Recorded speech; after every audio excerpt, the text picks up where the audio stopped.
Jon Vickers, also known as the Electric Eel, is our swimming electrician and former Royal Marine Commando. An Italian, he joined the SA Navy after school, where he became a qualified submariner and an operational diver. After 4 years in the Navy, he then joined the British Royal Marine Commando and successfully completed the hardest regimental basic training course in the world to earn his coveted Green Beret. Now a business owner of Vickers Electrical in Cape Town, Jon has become an accomplished extreme open water swimmer and has swum numerous Robben Island crossings and the English Channel and many other mad swims. A loving family man with his beautiful wife and two very sports-orientated little boys at Sax, Jon wants to help others to become aware of post-traumatic stress syndrome and depression.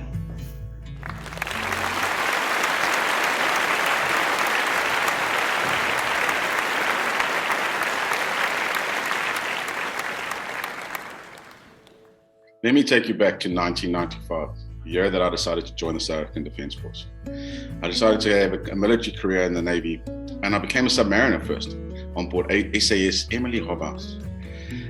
Great times on board the submarine, but I decided I needed something else, and I joined South African Navy Divers, ODT, Operational Dive Team. But after a year, I realized I needed something more of a challenge, to step out of my comfort zone and challenge myself further. So I decided to join the ultimate regiment in the world, the Royal Marine Commandos. With me leaving to join the Royal Marines, that would mean I would leave my future wife behind and only see her for up to 7 weeks of the year. This was a challenging time for the both of us, but after a while, Lisa got a visa and she popped over to the UK to spend time with me during my training time. After I'd finished training, I was about to get drafted on board HMS Ocean, but before that, we decided to go on an amazing excursion and holiday of Europe. And on that time, I realized I need to pop the question, will she marry me? But where do I ask her to do this? I'm in one of the most amazing parts of the world and some of the most romantic parts of the world. So I decided on board a gondola with a bottle of champagne to pop the question. And the answer was no, not while you're in the Marines. And I bought a bottle of dry champagne that didn't go down well because she doesn't like brut, she wanted sweet. But being me, I was persistent. I waited till the next stop, which was in Paris on top of the Eiffel Tower, full moon, looking over the whole of Paris. I dropped the question again. The answer was no. But I was still persistent. I was never going to give up. The next day, over the Champs-Élysées, there's a bridge with two cupids on each side. I got down on one knee and asked her again. The answer was no, not while I'm in the Marines. Boy, I felt stupid with those cupids. But on a rainy, windy, grey day in the UK, she said yes. For some reason, she said yes. And that was us. We were set to get married. Lisa got on a plane and headed back to SA, and I ended up landing on board HMS Ocean to serve with 9 Assault Squadron Royal Marines.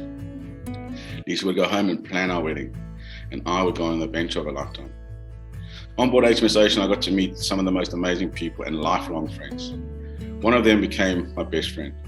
Picture this 6'4", big, muscular, strapping northern monkey from Northern England who could play a guitar, write a song there on the spot, great rugby player, and one of those great gentle giants that would drop anything to help you, Christopher Richard Madison. Also to be my best man, but due to the Iraqi conflict in 2003 that we got roped into with NATO, he was not able to help to be my best man. But I was home with a broken leg, not part of the conflict. And on the 29th of March 2003, Lisa and I got married. But in that time, Chris and I would write to each other.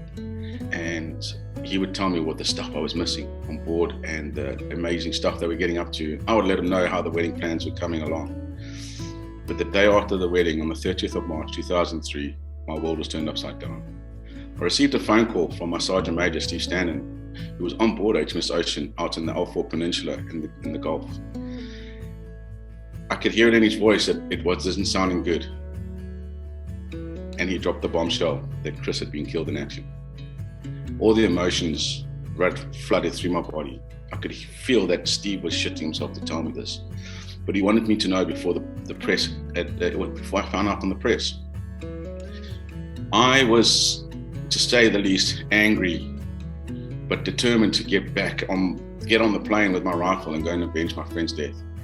But that was the start of all my stress, hate, anger, and the medical issues that I would find further on down the line. It wasn't just Chris that had passed away during the 2003 conflict. I also lost another mate in 2005, Damien Mulvihill, to a roadside bomb in Afghanistan. This also hit me hard. He opened up more wounds with Chris, and my mental state started rolling out of control. It didn't happen overnight. It was over the period of time, because what the nail on the head was, I was medically discharged from the Royal Marines. My dream of becoming an SBS Special Forces soldier was gone due to my damaged ankle. I decided there's nothing else I can do. I can't be behind a desk in the Marines. So I took the package and was medically discharged. Now I'm not part of that ultimate team, that all boys club, the support structure, the guys that around you to lean on. I was now in the big bad world on my own. And my mental state started unraveling from there. After a good few years, Lisa, my beautiful wife, decided, no, you need to go speak to someone. And I thought, no, I'm a man, we don't do that. We don't share our emotions. If we do, we share with our emotions with our buddy and a beer. But boy, was I wrong. The right thing was to go speak to somebody. The emotions, the regrets, the shame, everything came boiling to the surface. To be diagnosed with PTSD, depression, and having a nervous breakdown. This is when I decided to jump out of my depression and into open water swimming. Open water swimming gave me a new freedom, a new lease on life, and a determination to achieve. The goals I set myself was to do my first Robben Island crossing. But I've gone on from one, I've gone on to 13 now. Having now done 13 Robben Island crossings, of which 7 was done in 7 days. One of those was a double in 9.5 degree water, which I raised funds for Ahmad Shark Boy Asim and his family. 80,000 Rand would go such a long way for them. And this is when I decided it's my time to help others. I've set goals and to rise myself up to make new achievements. And it's given me a new lease on life. And I know with this, I can help others. Not whether it's charity, but to help people realize that depression is not a state where you can stay in that depression. You can get out of it through sheer determination. Therefore, my new goal, which is happening soon in the next 3 weeks, is to swim the English Channel, one of the hardest marathon swims in the world. And I know I will achieve my goal. And that is why going forward, I'm going to help people achieve their goals.